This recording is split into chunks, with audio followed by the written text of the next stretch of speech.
If you own a contracting or home service type business of any kind, you should consistently be able to look at your month over month or year over year growth and see a trend in this direction in both profit and revenue. Not just revenue. Revenue is the vanity number, profit is the sanity number. We want to focus on profit. How are your profits? What's really important is you have to be able to see that your job changes at every single tier and milestone that you continue to hit in the business. So I'm gonna break down each stage of my business growth and each stage of your business growth and tell you how your responsibilities as an owner should change as the business grows. So let's dive in.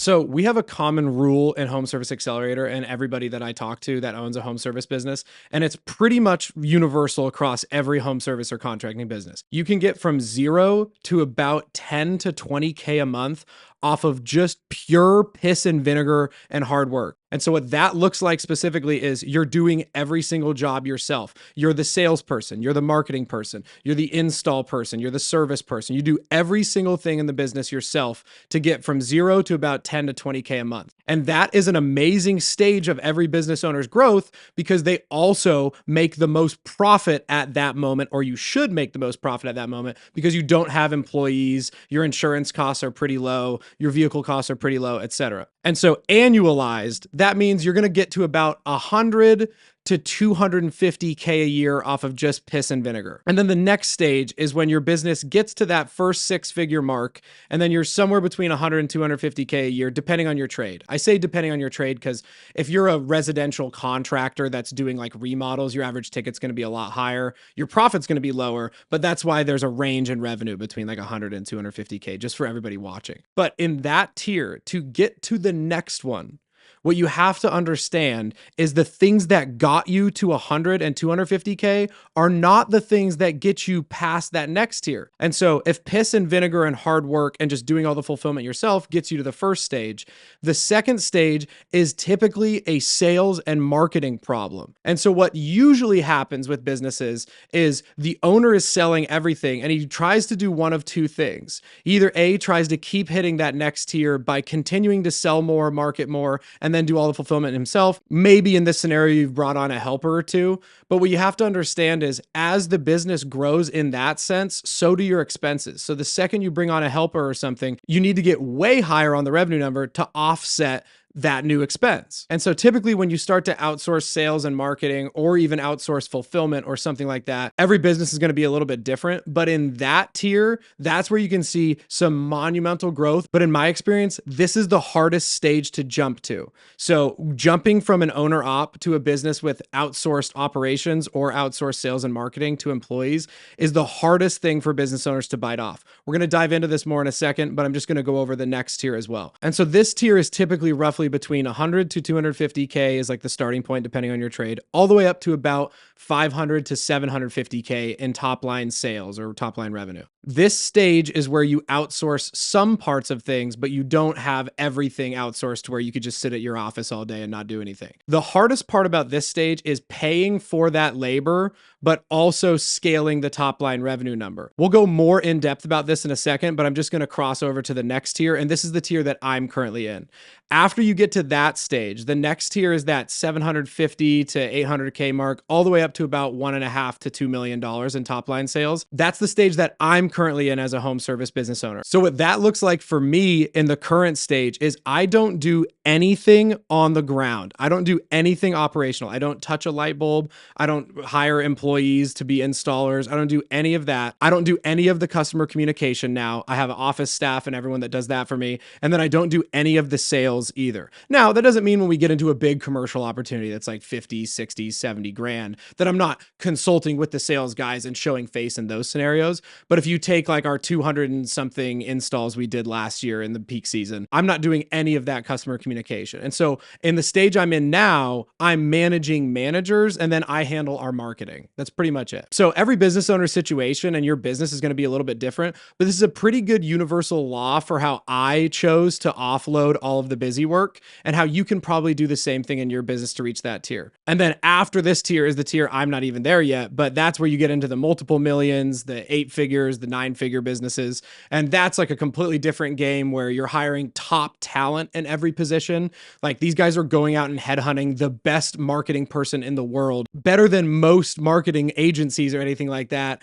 They'll bring them in-house at that stage because they can afford to pay them $200,000, $300,000, $400,000 salaries plus commissions or anything else. So that stage specifically, I'm not qualified to teach on because I'm in the middle of getting to that stage. But for the sake of this video, most of you, if not 99% of you, aren't there either. So we'll stick to these first 3 tiers. You have marketing, you have sales, and then you have fulfillment. So marketing in this scenario would be who's doing your social media, who's setting up your Facebook ads, your Google ads, Google LSAs, anything like that. Who's handling the inbound paid and organic traffic. And sales can either be telesales, in-person quoting, in-person follow-up, remote follow-up for quotes that you've given out, all of that jazz. That's another huge piece that takes a lot of owners' time that can be outsourced. And then the third thing is the most important one, which is the actual jobs being done, the fulfillment of the jobs. So if you take these 3 things, this is what I did first because I felt like this was the highest leverage opportunity for me to buy back my time and go focus more on revenue producing activities like sales and marketing. And so what I did is between year 1 and 2, I offloaded all of the operations, all of the fulfillment, the actual installation of the jobs, the stuff that's being done at the homeowners' houses or the businesses that we're being paid for. And so I went out and I hired a staff, a crew of people to do that. And so what happened was, if you look at the difference of my day-to-day between year 1 and year 2 and 3, is year 1, I was selling jobs, marketing, and then I was actually doing the actual installs myself. The problem with that is as I was doing the installs and as you're doing the fulfillment yourself, the issue you run into is you're going to be a terrible sales rep the busier you get doing the fulfillment. And so this is the problem, and this is the part that drives every business owner crazy, is when you're not busy, you're a really good marketer and a really good salesperson. But the second you get busy with jobs because your marketing and sales was working, your marketing and sales starts to suffer because you're on site 6 or 7 days a week doing fulfillment. So now you're not closing as many jobs as you should because you're too busy doing fulfillment. And so your business starts to bottleneck there because you're not following up nearly as much as you can. You're not paying as close of attention to detail on quotes you're sending out as you would if you weren't doing fulfillment, because you're getting done with work at 5, 6 p.m., getting home, you're dog tired, and then you have to do the sales and marketing. And so that's what happens in most of these scenarios is the operations gets busier because the sales and marketing is working. And then your sales and marketing starts to suffer because your operation is working. And so then you're in this stage where you're incredibly busy. You feel like you're working 50, 60 hours a week, yet you're not growing anymore. You'll have some big wins, you'll close some big jobs, but you stay at like that anywhere between 10, 15, 20, 25K a month, and you're not seeing like crazy growth. You might have an outlier month where you do 30, 35K, and then the next month you'll go down to 20 or something like that. And that's because you have a bottleneck in the business. And so for me, when I offloaded the operations and the installs, it cost me a lot of money. So what should you do when you go to offload the actual fulfillment of the jobs, whether you're a window cleaner and you're paying somebody to clean the windows, or you're a pressure washer, you're paying somebody to wash houses, or you're a roofer and you've started to get more crews to come help you do the roofing. What you have to do in that scenario is you pay for the labor and you train them properly. And we can make an entire video about training. It's a whole different ballgame, but best case scenario, you come in, you work with them for about a month or 2 while you train them to do your job. And then you slowly peter yourself off of being on every job and you start giving them more responsibility. And then you start giving them smaller jobs. Then eventually they start doing bigger jobs themselves. You don't have to be there. But this is the most important part of this scenario. If you're going to pay people to do installs for you, you have to make up for that by doing more of the sales and marketing. And so this is what happens to a lot of guys is they start to see like, wow, this is amazing. I have crews doing the fulfillment for me. I can sit around today and not do anything. This is where the business becomes very vulnerable because you've added a new expense, which is payroll and insurance and workman's comp and everything else, but you're not going and doing more of the marketing and sales. So what I did is when I looked at an 8 to 10 hour workday in the previous setup when I was doing everything, it was about 5 to 6 hours, maybe even more, were spent actually doing the fulfillment. 3 to 4 to 5 hours, maybe give or take, were spent on marketing and sales. The frame change that I had to have in that scenario was I had to go take that same amount of time and effort and channel it into way more sales. So when you get the ops taken care of, then what you need to do is you don't just like sit there and do the same thing on sales and marketing. You double, triple, quadruple down on the sales and marketing effort. You get more dialed in on your sales process. You get more dialed in on your follow-ups. You crank Facebook ads, Instagram content, everything a lot more. You go out and you spend more on ads to make up for the fact that you have more availability for crews and everything like that. And so what happened to us was our first year, we just barely hit 100K in sales. But that was me just pure white knuckle piss and vinegar going. The second year, we jumped to 250K in sales because now I was selling at a higher rate. I was following up at a higher rate. My marketing got better because I wasn't doing the fulfillment. And so that is scary. I'm not telling you that it's just an easy thing to do, but if your goal as a business owner is to create a sustainable business that doesn't rely on you 24/7, 365 to run it, that is the first step. I like to offload ops first. I like to offload the in-person work first because that is going to be the highest leverage buying back of your time. In my experience as a business owner, it was easier for me to train people how to do the job than it was to train people how to properly sell and do the marketing. And so I offloaded that first, and then I brought on salespeople in year 3 and year 4. So if you look at my business, year 1, I did everything. Year 2, I offloaded the operations, the installs, everything else. Year 3, I brought on sales teams. And so now I have more availability per day to go out and sell jobs. We can go in person at a higher rate because I don't have to remote quote everything because I had the bandwidth and the ability to do that in my business. Now, if you're a business that does quotes remote, all this means is that you can just crank marketing way harder and then sell way harder remotely. So now in this scenario in my business, we went 100K year 1. We jumped to about 250K in year 2. And year 2 was when the operations were offloaded and I was doing the sales and marketing and, customer management, everything like that. Then year 3, we bumped to 350K a year. And that was when my sales guys came in. And so what happened there was my sales guys were able to do a lot more volume. They were able to spend a lot more time with each customer, with each prospect, with everyone else. And they were able to follow up better. And so then me as an owner, I was able to go chase higher leverage opportunities, commercial jobs, go explore different marketing avenues, get better at content, all of that thing, and then streamline all of our systems and processes, stuff like Snipey Lead, Jobber, things like that. I was able to be more strategic in the business because the business was largely running without me. And then year 4 was when things got really fun. So now I had a sales team, an operations team, and an office staff that was managing all customer interactions and processes. So when the phone rings, I don't answer it anymore. When a customer needs a quote, I don't go out and quote it. When a job needs to be installed, I don't go out and do the install. And when a problem happens after the job was installed or a customer has a complaint, I'm not the one going out. That doesn't mean as an owner, I don't ever do it. Like there's scenarios like even last season in year 5 where we did $800,000 in 2 months. There was a moment where our highest paying residential customer had an issue at like 9 p.m. and they were having a party or something that night. And all of my crews were back at home. I went out and fixed it. So I'm not saying that as an owner, you're just lazy in this scenario. I'm saying you have the tools and the proper infrastructure in place to make sure that that's super rock solid. But at the end of the day, it's your baby, it's your business. You got to go do the stuff that other people won't do. And so in that scenario, I went out and fixed it, even though I had the processes and fulfillment that it could have been fixed tomorrow, but we're the best company in our area for customer service. So at the end of the day, if the customer was upset and it happened to be one of our largest customers, I'm going to go out and fix it myself. This tier was when the business was operating as an actual machine. And so when everything was offloaded and every person had a specific responsibility and they weren't overlapping. So the people doing installs don't touch anything on sales, and the people doing sales don't touch anything on installs. And the person doing marketing, which is still largely me, I don't get involved with doing the sales and fulfillment. I don't get involved with doing the installations. I don't get involved in any of that. I stay in my lane. And then as the owner, I manage the managers. And so now in this scenario, when we have 30 employees at peak season, all of the employees aren't calling me with issues. They're either, if it's an HR or payroll problem, they're calling Natalie, who's in our office, or if it's an install schedule, thing like that problem, they're calling Jack or they're calling Mason or someone like that in that world. And if it's a sales problem, they're calling Kyle, my head of sales. This is the easiest way I can make the math make sense to you. In year one, let's say I worked 50 hours a week. In reality, I was probably working closer to 70 or 80, but let's just, for easy math, let's call it 50.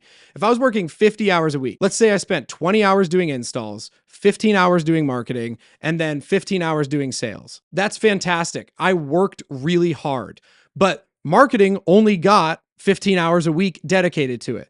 Installations only got 20 hours a week dedicated to it of my time, and sales only got 15 hours a week dedicated to it. But if you fast forward to now in our scenario, sales is getting 40 to 50 hours a week dedicated to that itself. Marketing is getting 40 to 50 hours a week dedicated to just marketing. And fulfillment is getting 40 to 50 hours a week dedicated to just fulfillment from our leadership positions. And so what that does is now we are optimized and spending so much more time on each individual facet of the business, and not me wearing 3 or 4 different hats doing a C- job at everything.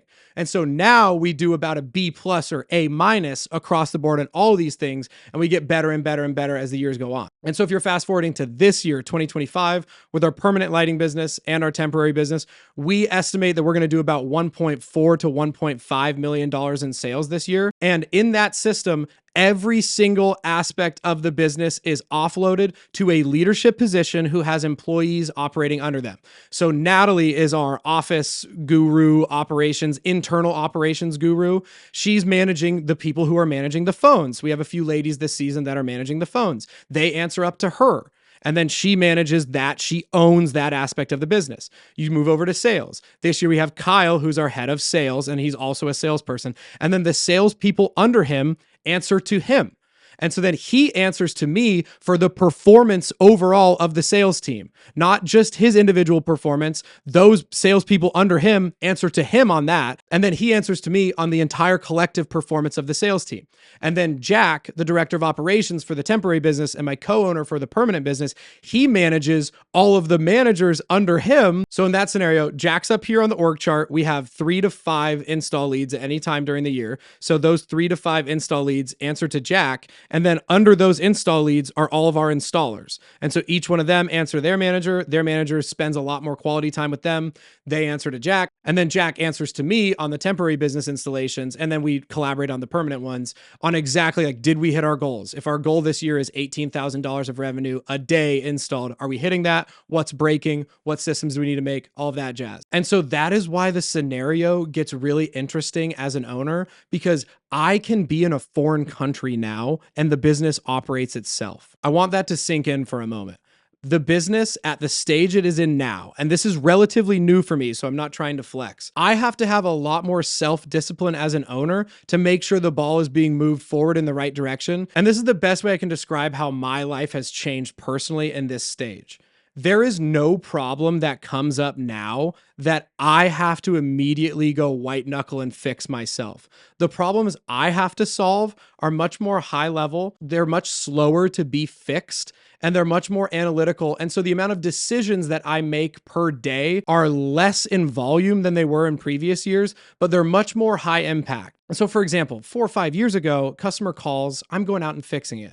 Now I don't do that. Now my problems are like, okay, we're going to implement Snipey Lead as a CRM. We need to make sure all of the automations are working properly. We need to make sure all of the systems are working properly. Our sales guys understand how to use it. It can work at scale. It doesn't break the second we get busy, all of that. Those are problems that I fix that aren't immediately impactful overnight. It's like a lot of the things that I fix and tweak now, I don't see the fruits of my labor, the fruits of that fix immediately. I see it a day, a week, a month, or even sometimes a year in advance. So for example, in the temporary business, right now I'm making a ton of new systems, new marketing campaigns. I brought on Jake, a full-time videographer, to help us scale content and everything else. And those are things that don't immediately bring money back into my pocket or immediately fix problems or even immediately work out overnight. So these tweaks that I make now take a little bit longer to see the fruits of that labor work out, but the impact that they have is monumental. Look at this YouTube channel, for example. When we started making YouTube videos 6 or 7 months ago,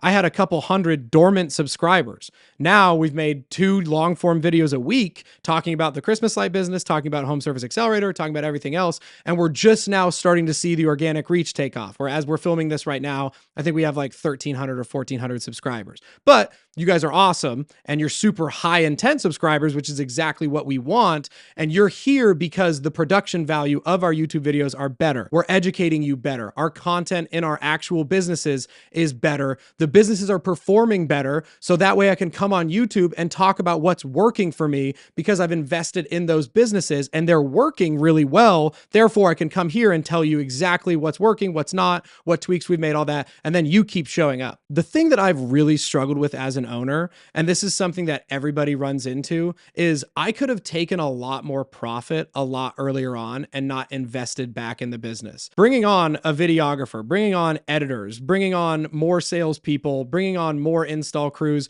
buying more expensive systems, buying more expensive technology, all of those things. I could have just kept the money when we were doing 400K, 500K a season and been happy making, low to mid 6 figures a year.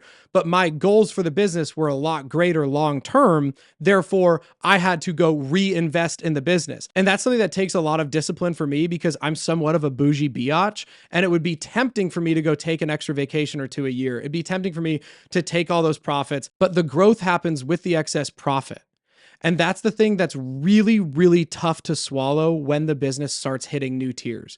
So when you hit 100K and then you hit 400K and then you hit 500K and then you hit 800K, the temptation is to feel like you made it. And when you feel like you made it, maybe you pump the brakes a little bit on growth and you start taking more profit. But then what happens in that scenario is you're going to be stagnant. And so I've been really tempted to go buy an extra house or buy a really nice house or buy a fancier car or go take lavish vacations more often because the businesses on paper have more profit and more money in the bank accounts than they ever have before. But I've chosen to steer the ship in a direction where we know where we want to go. We know we're not happy at $1 million. We're not happy at 2 million. We're content with the day-to-day work that we're doing and constantly growing to new heights and breaking records year over year over year in our business. I'm not just here and my employees aren't just here to grab a few extra bucks and then be happy with stagnant growth. Like we're all here because we want to steer the ship in the right direction and become a wagon in our market and everything else. You can't do that if you're taking every single cent you make in profit and pocketing it yourself so you can drive a fancier car or so you can live in a fancier area. And that's been extremely difficult mentally because that changes over time. When I think about myself, and there's YouTube videos you can find from 4 or 5 years ago where I was celebrating $1,900 sales weeks in junk. It's on this YouTube channel. You can go back and look at it. If you go back to me in that moment and you tell that version of me, like, hey, by the way, in year 4, you guys are going to do $500,000 in sales and you're going to be at about 25 to 33% margins. That version of me back then would have been like, oh my gosh, I'm rich. That's awesome. I can net 150, 200K a year personally, and then I can go do whatever I want. That sounds great. But if you fast forward to now, I was celebrating $1,900 sales weeks in junk 4 years ago, but now in the Christmas light season, in peak season, there are days where we do $18,000 to $20,000 of installs per day. Think about that difference over 4 years. Celebrating $1,900 in sales in a week 4 years ago, thinking that was an amazing milestone, to 3.5, 4 years later, we're installing $18,000 to $20,000 a day in the business a lot of time because I've gotten better as an entrepreneur because I don't care about some vanity number. I care about the business growing every single month, every single year, year over year. And the new problems that come up, they change as the growth happens. The problems get bigger, they get different, and they get harder. But as we conquer those problems and we fix systems and we keep optimizing the business and everything else, that becomes a new rewarding thing. And so that version of me 4 years ago probably was just motivated on hitting $500,000 or hitting, 400K or whatever it was, and just making sure that I could pay rent again or something like that. That version of me now, the business is a large pirate ship and we're just constantly trying to conquer new things. I don't have a number. I don't have something that I have to hit here that I'll be happy. I'm happy with the day-to-day inputs and the constant growth, because then what happens with the constant growth is, yes, we're all in this to make money, but now I can do things like bonus my employees when we have really profitable years. Some of my employees can go buy houses with the commissions that they make from the business that I created that I was celebrating doing $1,900 weeks 4 years ago. There was not enough money in the business for my employees to buy houses when the business was doing 10K a month. So if I have all of these employees that are hitching their wagons to my businesses and me steering the ship, how do you think my employees would feel if I was driving around in a supercar while they're getting base salaries and small commissions? They're probably going to turn over pretty quick. They're probably going to be like, well, this is a boss makes a dollar, I make a dime scenario, all of this jazz. And they're not going to be bought into the vision. You can see across the board in Home Service Accelerator and Valley Christmas Lights and Valley Premier Lighting that everybody is mutually on the same path. Everybody knows what the goal is. Everybody knows that the bigger we get, the more that it's going to trickle down and everybody's going to be able to support their families. Perfect example here. I'm filming here with Jake. You can't see him. He's behind the lens. But we're going to the Huge Conference because I'm a speaker at the Huge Conference in Nashville this year. Jake and I are going there. The company is paying for me to have a room and for Jake to have a room. And Jake was like, hey, can my wife come? Absolutely, your wife can come. Absolutely, we'll get a separate bedroom. Jake and I don't need to bunk. If the business was doing $100,000 a year, we would not be able to afford to buy an extra hotel room or something like that to give back to our employees, whatever else, make sure their wives are happy they work for us, make sure they're happy they work for us. Obviously, as an owner, we're leading with value to our employees. We're pouring back into our employees, everything like that. But in return, when the employees know that, they're excited to come to work. They're excited to build this wagon. They're excited to be a part of this. They're feeding their families with this. They know that as the business reaches new heights and higher revenue numbers and higher profit numbers, that also means that they can get bonus more. They can get paid more. We can hire employees under them, put them in more of a management position. And then in turn, their families get to accomplish whatever personal and financial goals that they have. But to wrap it up, as an owner, I have to understand that what got me to 100K is not what got me to 500K. What got me to 500K is not what got me to $1 million. And what got me to $1 million is not what's going to get me to 2. And what gets me to 2, I can promise you, is not going to be what gets me to 5.